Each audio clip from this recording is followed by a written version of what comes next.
الحمد لله رب العالمين الرحمن الرحيم مالك يوم الدين إياك نعبد وإياك نستعين اهدنا الصراط المستقيم صراط الذين أنعمت عليهم غير المغضوب عليهم ولا الضالين آمين يا الله أبانا ماشي لجميع المسلمين والمسلمات الفاتحة أعوذ بالله من الشيطان الرجيم بسم الله الرحمن الرحيم الحمد لله رب العالمين الرحمن الرحيم مالك يوم الدين إياك نعبد وإياك نستعين اهدنا الصراط المستقيم صراط الذين أنعمت عليهم غير المغضوب عليهم ولا الضالين آمين. Kita lanjutkan pembahasan kitab Mukhtarul Hadis. Kita malam ini tidak terlalu lama ya karena kurang sip ini kondisinya ini. Bismillahirrahmanirrahim. Matani teko ing ingsun sapa atin teko min Rabbi saking pangeran ingsun fa akhbaroni mongko ngabaraken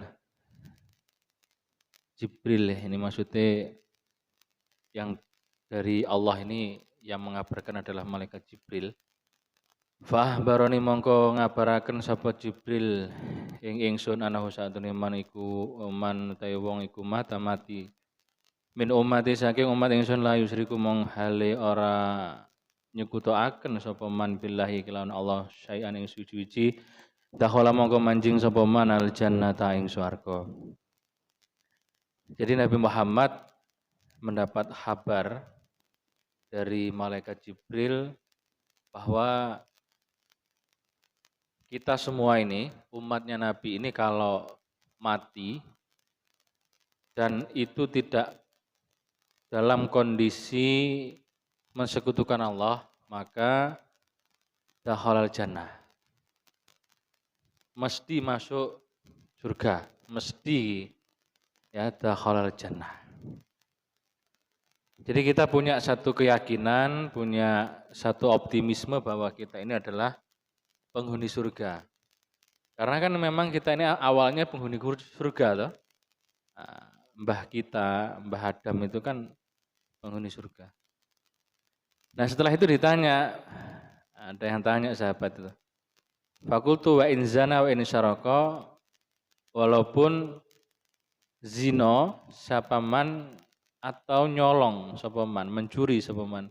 Kala mongko jawab Kanjeng Nabi wa in zana lamuno zina sapaman wa in syaraka lan lamuno nyolong sapaman. Ditanya Kanjeng Nabi, walaupun dia itu ahli zina dan pencuri gitu ya, apakah tetap masuk surga? Kata Nabi ya. Ini pembahasan tentang bab tauhid,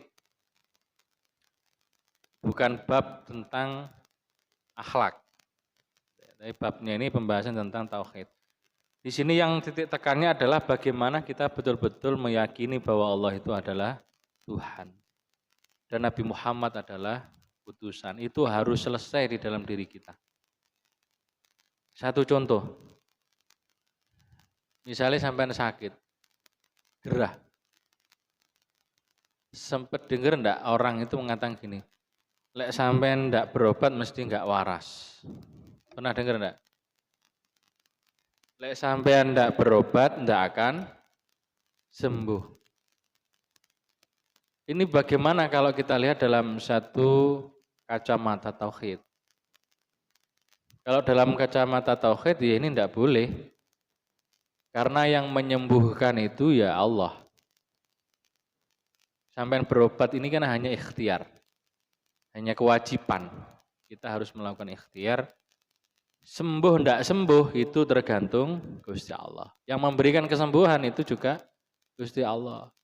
Jadi kalau memang kita sakit itu memang ada dua. Saya pernah sakit parah itu. Akhirnya saya memutuskan tidak merokok itu. Bukan berarti sama nggak boleh merokok ya. Monggo boleh merokok. Nggak haram itu. Saya termasuk orang yang setuju dengan merokok itu adalah makruh, bukan haram. Kenapa? Karena banyak hal kalau kita mau lihat dari sisi ekonomi misalkan ya, sisi sosial itu. Misalkan kalau panjenengan orang tuanya itu adalah petani tembakau terus rokok diharamkan, Sampean kuliah terus enggak jadi selesai gara-gara haramnya rokok, ini kan efeknya panjang itu maksudnya. Lagi KNO itu luar biasa ngambil apa ijtihad hukumnya itu, mengambil hukum itu luar biasa. Maka saya mengambil makro, tapi untuk saya haram. Untuk saya sendiri, karena pernah sakit. Walaupun saya juga nggak yakin kalau sakitnya karena itu. Tapi karena dokter ngomong ini harus berhenti rokok, ya wis gak apa-apa lah. Walaupun satu kenikmatan dunia hilang. Gitu. Nah, misalkan saya pernah merenung lama itu ketika saya sakit, hampir seminggu 2 kali atau 3 kali saya ke rumah sakit. Kontrol, nanti 1 minggu lagi kontrol lagi, terus itu. Setelah itu, disitulah diuji. Saya yakin dengan yang menyembuhkan itu dokter, atau saya yakin yang menyembuhkan itu Allah. Kalau sampai satu titik di sini saya kalah, maka selesai saya di sini. Andaikan saya sembuh, ya alhamdulillah. Andaikan tidak sembuh, terus dalam ketauhidan saya kalah, selesai kita. Nggak akan masuk dalam hadis ini, yaitu man mata min ummati la yusyriku billah syai'an dakhala jannah. Kalau misalkan berobat terus yakinnya kepada makhluk yang bisa menyembuhkan, ya kalau sembuh, lek mati. Tauhid kita kalah. Nah, ketika kalah kita ya tidak selamat. Ini bahaya sekali, kita harus hati-hati betul. Berobat saja, ikhtiar saja sudah. Minum obat, bismillah minum obat saja. Disitulah sebenarnya apa ya, pertarungan tauhid juga sebenarnya masalah sakit. Yang pada akhirnya kalau nggak sembuh-sembuh, akhirnya saya ke kiai gitu. Minta doa, terus ya tetap ikhtiar gitu ya, tetap ikhtiar minta doa, terus ya baca macam-macam lah gitu ya, minum air, doa dan sebagainya. Alhamdulillah dengan lantaran itu Allah memberikan kesembuhan ya, masih memberikan kesempatan saya lah untuk melakukan kebaikan. Maka di situ saya betul-betul merenung ketika kita masih diberikan kehidupan, saya kira kok nggak ada waktu untuk kita ini tidak menghamba kepada Allah. Saya itu sampai putus asa pada waktu itu. Sampai saya mikir sebenarnya mati gitu ya. Walaupun sebenarnya siap. Karena kan sampai posisi itu sudah rendah sekali itu apa darah itu ya. Sudah 50 atau 60 artinya sudah koyo bar lah gitu ya. Bar itu buyar lah itu. Tapi rupanya Allah memberikan kesempatan. Maka kesempatan ini harus saya lakukan untuk sebaik-baiknya mempersiapkan nanti ketika meninggal dalam keadaan tidak mensyirikan Allah. Itu masalah sakit misalkan. Terus yang kedua, masalah rezeki. Nah, pernah dengar enggak sampean? Lek sampean enggak kerja, enggak akan mendapatkan rezeki. Pernah dengar ya? Saya kira di masyarakat banyak sekali itu. Kalau sampean tidak kerja, maka atau pasti akan tidak mendapatkan rezeki. Ini konsep yang salah. Harusnya tidak perlu kita menambahi pasti. Seberapa banyak orang yang tidak melakukan kerja-kerja zahir yang kelihatan, tapi juga diberikan rezeki oleh Allah. Di Al-Quran jelas juga, semua kegermetan yang hidup di dunia ini diberikan rezekinya. Sampai laba-laba diberikan rezeki. Laba-laba itu apa sih? Laba-laba itu hanya membuat rumah. Buat rumah jalan gitu aja, di rumahnya itulah. Rumahnya laba-laba itu apa itu? Jaring laba-laba itu kan. Si laba-laba ini hanya berusaha, ikhtiarnya itu hanya membuat jaring itu saja. Itu ikhtiarnya. Setelah itu jalan gitu. Rupanya makannya datang. Kena rumahnya itu jaring itu makan. Allah menjamin itu. Maksudnya awake dia enggak yakin dengan itu. Kalau laba-laba saja lo dikasih kehidupan, rezekinya dijamin. Masa kita yang bisa jalan, yang bisa mikir, yang apa ya, bisa semua lah kita ini manusia ini punya akal dan sebagainya. Masa kita tidak yakin dengan Allah yang memberikan rezeki? Ini kalau santri mentok ini keyakinan ini, harus mentok ini.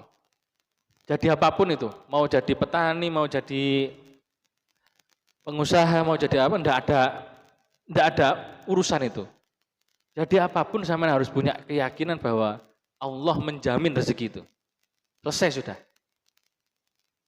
Tapi kan ada yang tidak kaya, Pak. Dan ada yang miskin, ada yang kaya, itu gimana?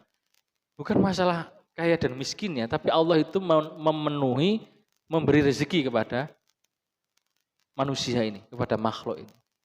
Kalau sampai dikasih kaya, berarti kan disuruh sedekah, suruh infak, suruh zakat. Kalau dikasih apa ya, miskin gitu ya. Sampai seneng miskin apa kaya sebenarnya? Kaya ya? Ya wis lah, podo berarti. Podo tiba semua pengen kaya ya. Tapi miskin itu juga banyak hadis nanti di sini itu. Yang itu rupanya juga menyenangkan. Maksudnya begini loh, miskin itu bukan berarti fakir miskin ya, miskin saja ya, bukan bukan yang tidak punya sama sekali gitu, enggak. Kalau tidak sampai besok itu dia makan enggak ada itu. Tapi ya secukupnya itu loh, makan itu. Cuma mau beli Alphard enggak, mungkin mau beli. Ya cukupan lah gitu ya. Lah itu rupanya izab hitung-hitungannya nanti di akhirat itu enggak banyak. Enak gitu loh. Karena enggak ada yang dihisap. Yang dihitung itu loh enggak ada, enak sampean sebenarnya. Ya enggak enak Pak, enak sugih tapi sedekah gitu ya. Ya enggak apa-apa kalau mengambil itu. Kalau saya sih senang ya kaya tapi manfaat. Tapi kalau kaya enggak manfaat itu lebih baik miskin lah menurut saya. Karuan, sampean sugih terus enggak manfaat, sampai nanti di akhirat itu tuh sulit masuk surganya.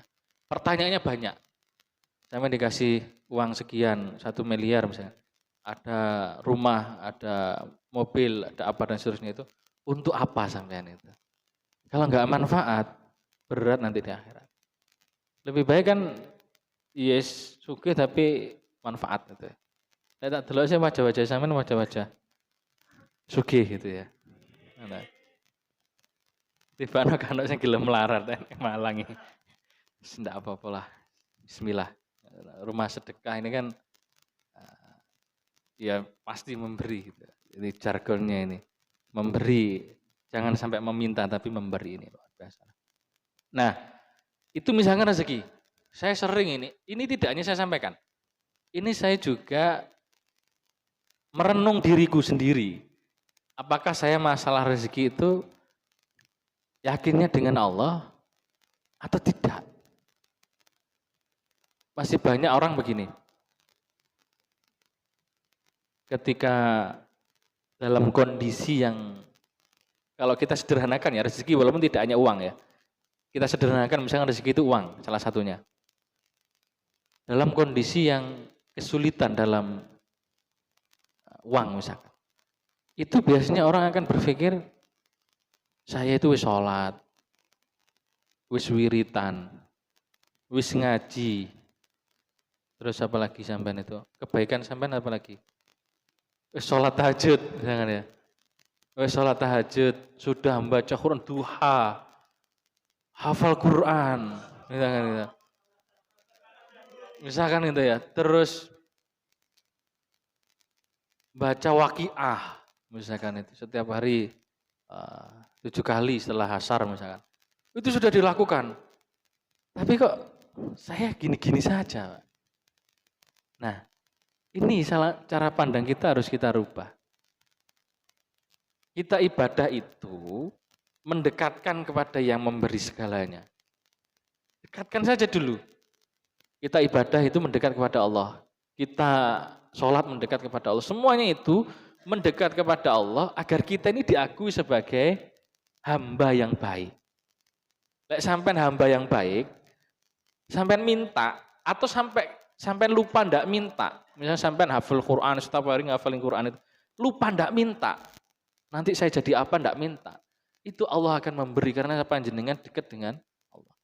Tanpa meminta Allah sudah memberi. Itulah. Jadi ndak usah khawatir, teman. Lek sampean benar-benar dekatnya kepada Allah, selesai hidup ini. Beres-beres. Masalahnya kita itu setengah-setengah. Iya tah itu. Kayaknya enggak loh Pak. Aku wiritan kayaknya ya tetap kerja, tetap. Tapi kalau sampean betul-betul dekat dengan Allah dan yakin kepada Allah, tidak ada Tuhan selain Allah, selesai hidup ini. Wis sampean buktikan nanti. Ini bukan teori ilmu ya, tapi harus dipraktekkan. Nanti pelan-pelan itu. Sampai sekali lah uji cobalah keyakinan panjenengan itu. Apakah betul sampean itu yakin dengan Allah atau tidak? Misalkan, ya tapi ini agak berbahaya sih, nggak usah tak ceritakan lah, kapan-kapan aja. Uji coba keyakinan itu saya kira penting. Gimana uji keyakinan itu?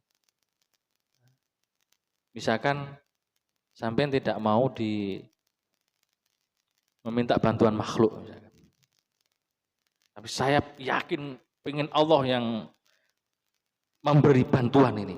Nggak tahu melalui siapa misalkan itu. Misalkan sampean tidak bisa bayar kuliah misalkan itu. Misalkan sampean yakin ya Allah saya pengen uji coba gitu misalkan. Iki tapi ditulisin kok nang isore Mas. Adegan berbahaya gitu. Adegan berbahaya. Misalkan waktunya bayar kuliah tidak ada uang.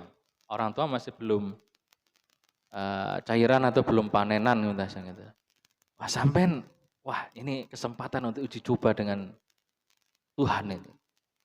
Keyakinan saya seberapa kuat dengan Allah itu. Wis sampean mau wiritan terus yang kono, mau wiritan, baca Quran, ngaji terus lah. Pokoknya saya pengen bukti bahwa Allah itu memberikan segalanya. Nek sampean yakin benar, betul-betul yakin kepada Allah, maka jalannya tidak harus lewat orang tua. Bisa lewat Mas Burhan misalkan, atau lewat Mas Farel ya. Farel atau mas-mas yang lain lah. Melewati yang lain. Tapi sampean kuncinya harus yakin dulu. Lah yakinnya setengah-setengah ya gak iso iki. Karena adegan berbahaya. Ya. Saya kira kalau santri sering lah atau pernah lah melakukan adegan-adegan yang berbahaya itu. Apalagi masalah tentang Mas Mirza misalkan itu. Apalagi berbicara tentang ketauhidan ini mentok gitu loh. Santri itu harus bahasa Jawa ini apa ya? Harus jaduk. Jaduk itu harus selesai dengan keyakinan ini. Lah enggak selesai hidup ini. Sampai kok atin yang bangun pesantren dalam dirinya itu enggak selesai kok. Nah ini saya kira penting ya dalam ketauhidan ini. Jangan sampai kita menduakan Allah. Allah adalah segala. Kalau itu yang sampai lakukan selesai. Dakhalal jannah. Masuk surga. Selamat wis pokoknya. Nah, yang ke-14 atani teko ing ingsun sapa atin teko min indi rabbi saking pangeran ingsun azza wajal faqala mongko ngucap sapa Jibril ini man uta saben wong iku sholat maca sholawat sapa man alika atas sira min ummati saking umat sira sholatan kelawan sak ambalan ya, saambalan sekali baca sholawat. Kata pemongkonya tetap Allah Gusti Allah lahu maring man biha kelawan sholawat asron ing 10 hasanatin ing pira-pira kebagusan. Wa mahalan nglebur anhu saking man asron ing 10 sayatin pira-pira ala atau kejelekan. Wa rafa'alan ngangkat sapa Allah lahu maring man asron ing 10 darajatin darajat warad dalan ngekei alih ing atase man mislaha semisale sholawat. Nah, ini bahasan bicarakan tentang fadilahnya sholawat. Panjenengan insya Allah lah kalau santri-santri Mbak Ulum ini kan bacaan sholawatnya sudah tidak terhitung jari lah. Sudah hitungannya itu sudah pakai hitungan elektrik. Sudah 1000 ke atas lah. Gitu ya. Saya kira penting. Kita ini Kadang-kadang ada orang juga yang percaya dirinya berlebihan dengan dirinya, yang merasa bahwa bisa nyampe bisa usul kepada Allah itu karena dirinya, karena amalnya, karena perilaku baiknya, karena wiritannya dan seterusnya. Dia lupa bahwa kita harus melakukan satu jalur khusus, yaitu melalui bertawasul kepada Kanjeng Nabi. Melalui Kanjeng Nabi, karena Kanjeng Nabi adalah manusia yang mulia, manusia yang istimewa, yang itu bisa menjadikan kita itu betul-betul bisa wusul kepada Allah. Sholawat, tidak usah banyak diceritakan, dilakoni. Sama sehari 1000 aja lah, tidak usah banyak-banyak. Sama istiqomah saja. Kita ini santri ini kan harus uji coba lah. Gak perlu, ya kita tahu ilmunya bahwa sholawat itu pahalanya luar biasa. Di sini misalkan yang membaca sholawat 1 kali akan dicatat oleh Allah 10 kebaikan. Dan akan dihapuskan 10 kejelekan panjenengan. Jadi kan orang-orang yang masih belum baik, masih banyak maksiat, itu tidak apa-apa. Ikut sholawatan saja, baca sholawat bareng-bareng. Itu lumayan lah daripada yang sudah masih maksiat terus tidak sholawatan. Apa mana nggak senang sholawat? Nah, ini kan keliru gitu. Dahsyat sholawat ini, dahsyat sekali. Dan di sini juga warafa dan akan diangkat 10 derajat oleh Allah. Dan akan mendapatkan semisal yang lainnya itu tadi. Maka saya kira kita semua sebagai santri harus banyak membaca sholawat kepada Kanjeng Nabi. Kalau bisa sampai betul-betul kita itu bisa memandang wajahnya Kanjeng Nabi. Kalau salaman kok rada angel lah WD. Tangannya WDW ini kan masih sering maksiat itu loh. TikToknya WDW itu sering nggak mandek gitu loh masalahnya. TikTok itu kan ya perlulah sedikit-sedikit kita tidak, biar nggak ketinggalan zaman itu ya. Tapi di TikTok ini kan apa ya, di situ itu tidak terfilter gitu loh. Bebas semua masuk kan itu kan. Yang pakaian berukut ono, pakaian yang lengkap ada, pakaian yang setengah lengkap ada, yang kurang kain ada. Enggak tahu apa ono sing enggak pakaian ngene. Ono ora kene. Pada dudinge. Jadi gini. Di TikTok itu kalau sampai ngelihat sekali, lihat itu ya. Nanti akan terus muncul. Jadi sampai delok TikTok koncone, kok sing muncul setengah jadi pakaiane, berarti setiap hari sering lihat itu. Sampai cek nanti. Jadi ya tangan kita itu banyak dosanya lah gitu loh. Kayaknya kalau bisa bersalaman dengan Kanjeng Nabi kayaknya kok ya agak sulit lah. Setidaknya ini bisa dicek ini, apa bisa diuji coba ini juga. Ini kita ngomong uji coba malam ini. Ya. Malam hari ini khusus kita langsung uji coba. Tapi adegan berbahaya ini yang di YouTube harus ada apa, kalau bahasa Torikonya ada mursidnya, ada pembimbingnya. Biar tidak salah, karena banyak juga yang mengamalkan amalan dari buku gitu ya, baca di buku, baca ini, nanti ketemu Nabi Khidir, baca ini, itu ada kan ya. Loh, itu dilakukan sendiri. Akhirnya dia malah nggak ketemu Nabi Khidir, tapi malah kentir. Ngerti kentir sama? Kentir itu bahasa Jawa kasar. Lek bahasa Indonesia ini malah gila. Karena tidak ada yang gurunya itu. Jadi guru itu sangat penting. Apalagi kalau kita berbicara tentang ketuhanan, tentang Allah, tentang Rasulullah dan sebagainya. Ini harus hati-hati betul. Karena seorang mursyid, seorang guru itu tahu takarannya. Oh, santri ini bacanya baca ini. Oh, sukanya Al-Quran, ya sudah istiqomah Al-Quran. Oh, ini suka yang agak-agak serem, ya sudah baca hizib misalkan itu. Yang senang serem-serem baca hizib. Gitu. Misalkan ada yang sukanya sholawat. Itu kiai tahu itu. Tahu kalau ini adalah posisinya di sini. makomnya di sini dan seterusnya. Nah ini saya kira untuk sholawat bisa dilakukan lah. Dibaca sudah minimal 1000. Sampai dengan keyakinan penuh, sampai dengan minta kepada Allah, ya Allah, aku rindu dengan kekasih panjenengan yaitu adalah Nabi Muhammad SAW. Dengan saya membaca salawat ini, diberikanlah kesempatan kami di dunia ini bisa memandang wajahnya Rasulullah. Enak serius ya. Bisa dilakukan aja ya. Dicoba. Nanti kalau ada sesuatu hal yang kok agak berbahaya nanti bisa WA saya. Jadi tentang sholawat, ini langsung praktek ya. Sholawat 1000 kali sehari. Selanjutnya, ini kita dua lagi kita selesai. Atuhibbu hal temen sira ayalina lemes sira qalbuka apa al qalbuka ati sira wa tudrika lan nemu sira hajataka ing hajat sira irhamil yatimi irhami mongko welas sira al yatimi ing al yatima ing bocah yatim. Bamsah lan ngusapo sira sahu ing sira yatim wa at'imhu lan awayo mangan sira ing yatim minta amika saking panganan sira yalin mongko lemes apa kalbuka ati sira wa tudrik lan nemu sira hajataka ing hajat sira.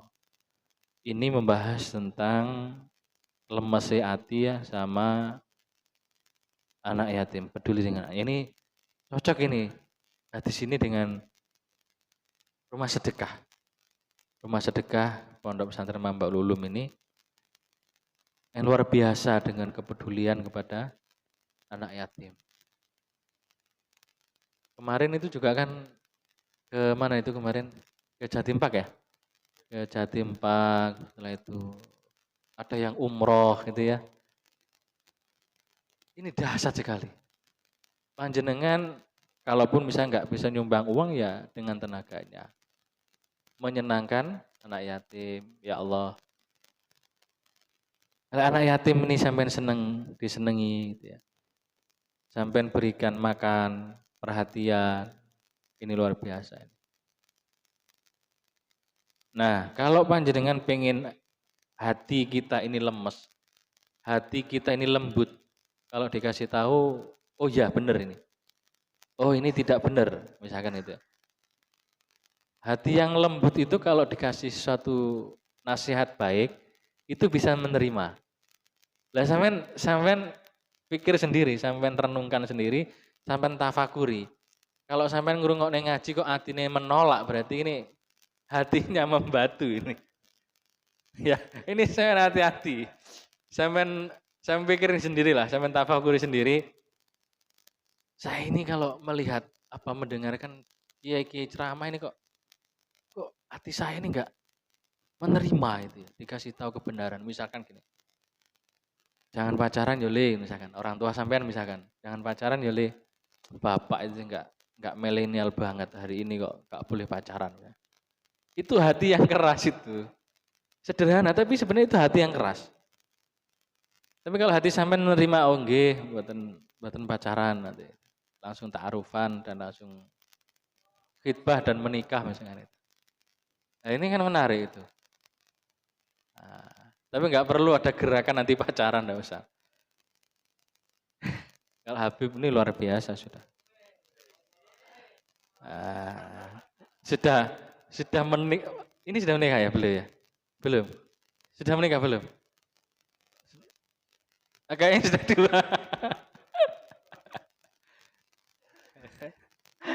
Allah. Jadi kalau panjenengan hatinya pengen lembut, pengen lemes, dan hajat kita pengen dikabulkan. Ini penting. Kalau panjenengan misalkan ada hajat besar, misalkan apa? Pengen jadi apa sih sampean jadi kiai misalkan ya? Kok iso jadi kiai soro jadi kiai? Misalnya jadi kiai misalkan atau jadi pengusaha sukses miliarder. Nah, salah satunya caranya adalah irhamil yatim. Belas kasih kepada anak yatim. Kasih sayang kita kepada anak yatim. Panjenengan sudah melakukan sebenarnya di di rumah sedekah ini kan peduli banget dengan anak yatim, ya. Atau sampean bagian dari itu, bagian yang di irhamil yatim itu. Lek wis gede ya duduk yatim meneh rek. Ah, ya wis balik, wis gede, wis brengosen ya sudah nggak yatim lagi. Nah, jadi welas dengan anak yatim. Jadi hatinya akan lembut. Misalkan panjenengan begini, kalau sampean punya nanti ya, punya uang banyak itu ketika 10 Muharram bisa itu sampean apa ya? Menyantuni anak yatim itu. Pasti hati sampean akan terenyuh. Ya Allah itu. Saya bersyukur orang tua saya masih ada, masih semuanya tercukupi hidup ini. Gampang gitu ya. Tapi anak yatim ini kan sudah ditinggal orang tuanya mulai kecil. Itu kan susah banget. Saya termasuk alhamdulillah yang sampai hari ini orang tua saya masih lengkap. Masih lengkap. Tapi saya membayangkan ya ketika ada santunan anak yatim ini khususnya di Unisma itu kan 1.500 biasanya. Itu kan dikumpulkan terus dikasih. Saya termasuk yang bagian dari panitianya itu saya melihat saya enggak sengaja itu sampai menangis gitu. Ya Allah, banyak banget rupanya yang ditinggal oleh orang tuanya itu, yang harusnya dapat kasih sayang, yang harusnya masih memanggil bapak, masih memanggil ibu, tapi rupanya sudah tidak ada. Ini ya Allah, no. Ini jadi disitulah doanya anak yatim ini memang nggak ada hijabnya. Kalau sampai doa, sampai ngasih, minta doanya anak yatim, nggak ada hijab, langsung kepada Allah. Ya, jadi ini penting ya kita kalau pingin hatinya lembut, pingin hajatnya dikabulkan, irhamil yatim. Wamsah ra'sahu. Ngusap-ngusap. Biasanya kan orang-orang yang santunan itu kan diusap-usap rambutnya ya. Tapi enggak mek ngusap-ngusap tok rek. Ya ngusap-ngusap ambek ngekeki duit. Ya. Aja mek melok-melok tok ngusap-ngusap tok ngono. Ya ndak. Di sini ada lanjutannya wa atimuhu min ta'amik. Memberi makan dari apa yang sampean makan. Kalau ya gampangnya apalah ya uang lah gitulah gampangnya gitu ya. Jangan mek ngusapi tok ae yatim akeh tapi enggak ngekek duit belas ya padha ae. Ya irhami itu salah satunya adalah kita peduli dengan perekonomiannya, dengan pendidikannya, terus dengan kebahagiaannya itu. Misalkan kalau dia nggak punya kakak, nggak punya orang tua, nggak punya bapak, sampean bisa menjadi bapak misalkan itu. Gitu ya. Bukan menjadi bapaknya beneran ya, jadi bapak-bapakannya misalkan itu. Ini saya kira dilakukan lah, saya kira dengan itu hajatnya akan gampang terkabulkan. Dan ini biasanya para pengusaha sering melakukan treatment ini, uji coba ini, sering. Ya, sering ini malam ini khusus uji coba pokoknya. Jadi pengusaha-pengusaha itu banyak mengeluarkan beberapa dana untuk anak yatim. Yang mengamalkan hadis ini, cuman cek sudah, banyak sekali yang begitu. Dan itu benar, itu jalan yang benar itu. Jangan sampai pengusaha sukses tapi bakhilnya itu minta ampun, janganlah.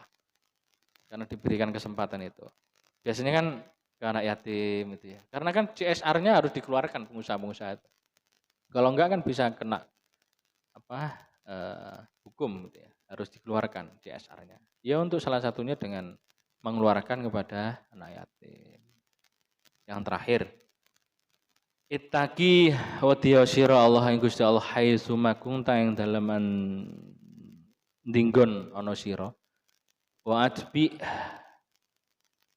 ngenutno sira asaiata ing Allah al hasanata ing kebagusan tamhuha nglebur apa al hasanah ing sai'ah wa khaliqin nasi lan gawe pekerti sira annasa ing manungsa bi khuluqil hasanin kelawan akhlak ingkang baik. Nah, kita itu harus bertakwa kepada Allah, kita wedi ing Gusti Allah, kita takut kepada Allah dimanapun kita berada. Ada orang, ada tidak ada orang, kita tetap bertakwa kepada Allah. Yang kita sering bermasalah itu kan, kalau kita misalkan di kamar sendirian itu, terus sampai lihat HP sendirian itu, awalnya itu dengerin ceramahnya Gus Baha. Awalnya Gus Baha bosen nyari Gus Sopo misalkan Gus Idam, misalkan Gus Miftah atau Gus Muafik. Lama-lama kok bosen ceramah, yang golek rada dangdutan misalkan. Nyari dangdutan. Misalkan nyari Gilga, nyari apa lagi? Denny Caknan misalnya terus gitu ya. Kok bosen dangdutan? Susu iki tangan iki golek yang lain-lain gitu loh. Golek yang lain-lain. Nah ini dimanapun kita berada, kita punya keyakinan kalau kita berbicara tentang ihsan itu kan Allah itu akan mengetahui kita dimanapun berada. Kalau kita nggak melihat Allah, tapi kita harus yakin bahwa Allah itu selalu melihat kita. Selesai sebenarnya di situ. Mau di kamar, mau di kamar tidur atau kamar mandi atau apalah itu ya. Ini harus betul-betul dijaga betul kalau Allah itu selalu melihat kita. Yang ini yang biasanya memang berat. Kalau kita agak jauh sedikit di Indonesia misalkan. Kalau kita tahu kan korupsi ini kan bukan merajalela ya, tapi mengakar gitu. Tinggal dibuka atau tidak sebenarnya gitu saja. Misalkan proyek-proyek akhir tahun. Bukan saya berarti tidak setuju dengan pemerintah, tidak. Saya setuju dengan pemerintah dengan pembangunan dan sebagainya. Tapi masih banyak beberapa titik yang di akhir-akhir tahun ini banyak menghabiskan dana yang kadang-kadang disitulah bagi-baginya itu. Nah di sini kalau orang yang memahami tentang hadis ini maka dia tidak akan pernah menyelewengkan itu. Karena Allah itu akan selalu melihat kita. Kita harus tetap taat kepada Allah. Kalau kita mampu ini saya kira kok Indonesia ini aman santosa lah. Nggak ada yang kelaparan saya kira. Nggak ada yang kebingungan nyari kerja saya kira itu. Ya karena kan yang dikorupsi kan miliaran itu. Triliunan juga kemarin. Berapa kemarin itu yang BTS berapa? Yang BTS itu loh yang berapa triliun itu. Bagi-bagi. Banyak sekali. Nah itu kalau dibagikan ke kita ini paling ya tidurnya dengan uang kira-kira. Tapi rupanya juga diambil oleh. Ya semoga lah kita berharap nanti di 2024 ini pemimpinnya betul-betul amanah. Siapapun itu yang jadi kita harapannya adalah pemimpin yang amanah. Nah di hadis yang kedua, yang selanjutnya ini ya di hadis yang ke-16 ini, kalau misalnya ini ya, kok kita ini masih melakukan kejelekan, karena manusia ini kan agak sulit ya, terus baik itu kan agak sulit. Ini yang sering saya sampaikan ke mahasiswa. Kalau sampean masih melakukan kejelekan, maksiat, sampean harus barengi dengan melakukan kebaikan. Karena kalau enggak, selesai sampean di situ.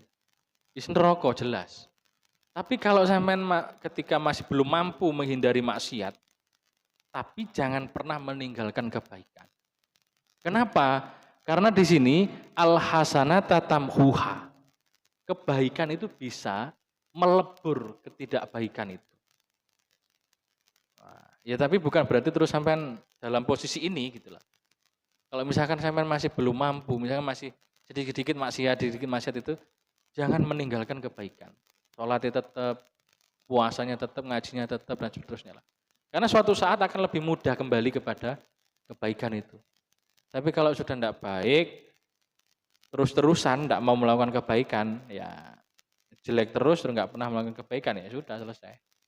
Dan saya sepakat dengan apa yang dilakukan oleh yang hari ini fenomenal itu ya Gus Idam itu melakukan ini, gitulah. Jadi yang diberi nasihat, yang diajak untuk kebaikan itu tidak harus orang yang sudah baik. Kalau kita ini ceramah di masjid, di pesantren, di musola, itu lebih mudah. Tapi untuk mengajak orang yang belum baik atau masih melakukan maksiat, ini berat. Dan bisa jadi mengamalkan hadis ini.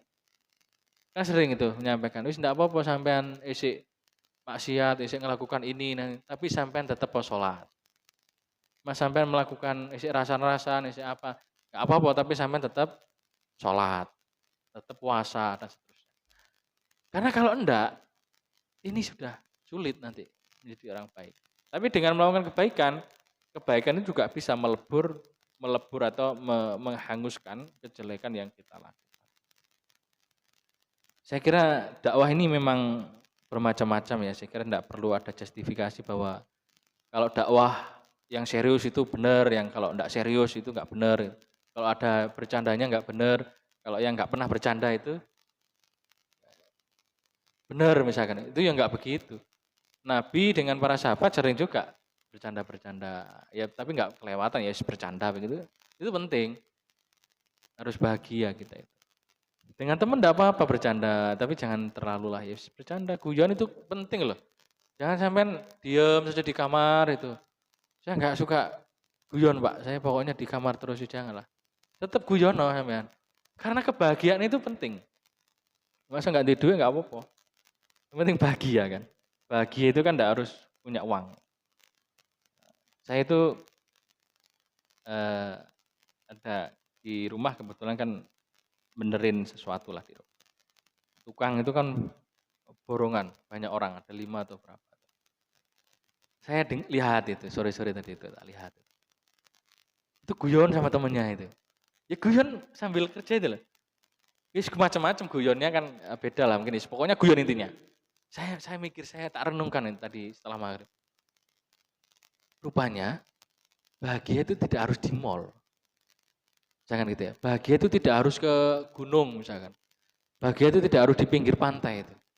Tapi rupanya dengan temannya sendiri yang seprofesi itu, dia bisa ketawa-tawa. Walaupun kadang-kadang saya pikir bisa jadi juga nggak punya banyak uang gitu loh. Tapi bisa ketawa-tawa. Terus saya mikir, awal-awalan ini duit lumayan lah gitu loh ya. Kok jarang ketawa saya ini kadang-kadang mikir. Kadang-kadang orang yang banyak uang lupa dengan kebahagiaan itu. Nah saya ketika melihat ini pukulan buat saya ini. Rupanya walaupun pekerja yang pekerja gitu, rupanya ketawa gitu. Ketawanya ya ketawa betul dengan teman-temannya ini. Ya Allah rupanya bahagia itu tidak harus diukur dengan materi itu. Walaupun penting materi itu. Nah, yang terakhir, wa khaliqin nasa bi khuluqin hasanin. Dan kita itu harus punya perangai, perilaku atau perangai kepada manusia itu dengan akhlak yang baik. Dengan gurunya, dengan orang tua, dengan temannya, akhlak yang baik. Sampai pasti sudahlah ngaji di Ta'limul Muta'alim itu membicarakan bagaimana dengan guru, bagaimana dengan orang tua, bagaimana dengan dzurriyyahnya guru, dengan temannya, dan seterusnya lah. Itu sudah dibicarakan sangat tuntas di Ta'limul Muta'alim saya kira. Nah ini harus kita praktek. Karena orang yang punya akhlak baik, orang lain akan lebih memberikan apresiasi penghormatan kepada kita. Dibandingkan orang pinter tapi nggak punya akhlak.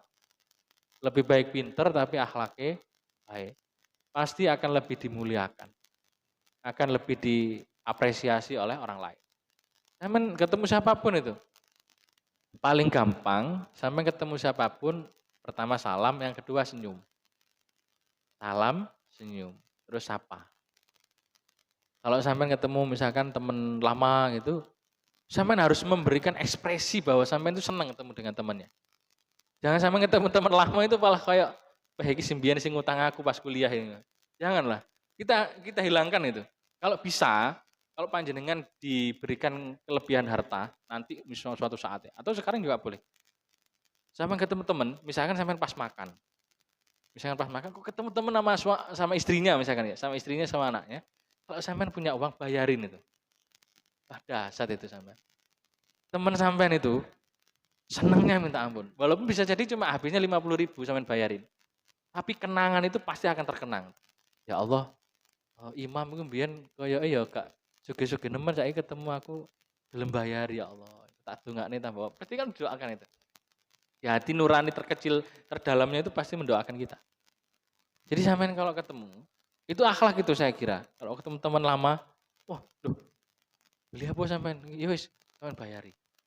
Sampean seneng dibayari apa dibayari? Ayo. Bayari ya. Ini sampean pegang ya. Kita punya jargon seneng bayari. Ya. Karena apa? Kalau sing bayari mesti duwe-duwe. Tapi ada juga mental yang senengnya dibayari. Nang kantin mbek koncone ngono, wis pokoke rada suwene pengin ate mulai dime. Ono juga sing ngono. Tapi enggak ada di sini. Enggak ada satu maksudnya. Nah, akhlak yang baik kepada manusia. Saya menunjukkan akhlak yang baik kepada orang tua ya Allah, orang tua apalagi. Kalau panjenengan masih punya orang tua, akhlak sampean sing apik. Kunci itu. Kalau ibu bapak panjenengan ketika ngobrol dengan jenengan, misalkan nadanya itu 9, sampean harus 7. Ketinggiannya lah, misalnya kira suaranya tingginya 9, sampean 7 atau 6 lah. Jangan sampai suara panjang lebih keras daripada orang tua. Itu kayak telepon, akhlak tuh. Ya. Misalkan panjenengan ketemu orang tua, cium tangannya. Cium pipi, kening beliau gitu ya. Peluk, sampean sering meluk orang tua sampean enggak sih? Sering ya? Atau saya sudah lama sekali enggak meluk orang tua, Pak. Kalau yang masih ada, peluk itu. Saya dulu juga agak aneh gitu kan karena enggak biasa gitu ya. Tapi ketika saya lama di Malang, terus jarang pulang itu, ketika ketemu masih saya cium, saya peluk dan seterusnya. Ya ke bapak saya, ke ibu saya. Jadi apa ya? Orang tua itu terkadang enggak butuh duit kita itu kadang-kadang enggak butuh. Suatu saat ya. Misalkan saya sudah kerja terus orang tua saya itu enggak butuh itu sebenarnya. Tapi perhatian, terus kasih sayang, kepedulian itu melebihi dari segalanya. Sampai percuma ngasih uang 20 juta setiap bulan, tapi lambene sampean itu menyakiti. Mulutnya sampean menyakiti. Itu aduh, wis gak selamat itu. Walaupun sampean enggak ngasih uang enggak apa-apa, tapi sampean datang, sampean cium, sampean peluk, sampean cium tangannya beliau, sampean peluk dengan erat. Ya Allah, luar biasa itu. Terus sampean minta doa kepada orang tua terus setiap hari. Ya kalau enggak setiap hari ya seulang sekali lah sampean telepon atau 2 minggu sekali telepon minta doa kepada orang tua. Dahsyat itu orang tua itu. Karena setiap hari orang tua akan mendoakan kita yang masih hidup, yang sudah wafat difatihai, didoakan panjenengan mendoakan. Dahsyat. Akhlak sampean orang tua itu kunci. Terus ke guru, ke siapapun itu. Sampai hari ini saya itu sangat hormat kepada guru-guru saya. Kalau beliau, kalau bisa ini kadang-kadang ya lali barang. Misalkan guru di depan saya harus di belakangnya. Jangan nyalip ya apa maksudnya. Nyalip lah ya, mendahului misalkan. Kalau ngobrol, kalau bisa agak menunduk misalkan. Dan seterusnya lah. Ini saya sampai sangat paham itu. Karena guru yang mengantarkan kita dekat dengan Allah, itu harus penting kita hormati. Ya, penting itu. Saya itu sampai sekarang ke guru saya yang ngajar TPQ itu kalau hari raya itu masih sowan di situ. Walaupun bisa jadi secara pendidikan, secara apa kan sudah jauh gitu. Tapi penghormatan kita kepada guru TPQ yang pernah dulu awal-awal ngajarin alibata itu loh. Saya pernah nggak mikirin kalau kita itu sowan pas hari raya. Saya mintain doa itu ke guru ngajinya yang di pesantren, ke gus-gusnya, ke duriahnya dan seterusnya. Kalau sudah wafat guru-guru kita ya ke makomnya kita baca Yasin dan seterusnya. Ini kalau kita lakukan, insya Allah lah hidup ini enak-enak. Lek sampean ngikutin Nabi, selesai hidup ini. Beres. Kalau ngikutin Nabi. Problemnya kan kadang-kadang kita lali itu saja sebenarnya. Gitu ya. Terus dengan temannya dengan yang baik. Dengan temannya itu. Kalau bisa dengan teman itu jangan sering menyakiti. Ya guyon enggak apa-apa lah guyon, tapi jangan sampai menyakiti. Jangan sampai kita itu tidak peduli dengan teman. Apalagi yang pada sama-sama mondoknya yang susah bareng dan sebagainya. Itu harus ada ikatan tidak aja zahir tapi ikatan batinnya harus kuat. Kalau ada teman saya belum makan, saya juga nggak mau makan. Tapi iya ya, cocok ya sama ini. Sehingga duit cocok ya. Jadi misalkan kalau teman saya belum makan, ayo makan bareng. Misalkan itu. Jangan sampai temannya belum makan, sampai malah makan di depannya. Itu. Mama bro, tapi mek titik gitu. Ya jangan. Wis nawarin makan tapi kita mek sedikit itu ya. Jangan. Diajak makan beneran itu. Atau makan bareng. Sering makan bareng ya di sini ya? Sering ya? Sebulan sekali. Ya kalau bisa yang sering makan bareng gitu. Urunan beli lauknya, nanti masak bareng. Itu ikatan dohir batinnya kuat di situ. Kalau temannya nggak punya uang, ya gimana lah pokoknya persahabatan itu betul-betul kuat. Sederhananya adalah bersahabat itu adalah jangan hanya baik kepada sahabat atau teman ketika dalam kondisi bahagia. Tapi juga kita baik kepada teman ketika teman kita dalam kondisi susah. Nah itu kuncinya. Sampai lihat teman sampean kalau temennya pas sampean sedih kok dia melari, berarti bukan teman sejati. Tapi ketika sampean susah kok temannya itu mendekat, membantu sampean, itulah sebenarnya teman sejati panjenengan. Perawatan teman seperti itu. Selamanya akan menjadi sahabat yang baik. Seperti sahabat Abu Bakar, Umar, Utsman, Ali dengan Nabi Muhammad. Saya kira itu. Kurang lebihnya mohon maaf. Wallahu a'lam bishawab. Al-Fatihah. Kurang lebihnya mohon maaf. Barakallahu muwaffiq ila aqwamit thoriq. Assalamualaikum warahmatullahi wabarakatuh. Maulaya sholli wa sallim daiman abada. Wal habibul ladzi turja syafa'atuhu hauli minal ahwali mutahimi ya rabbi bil mustafa maqasidana wa fir lana ma madai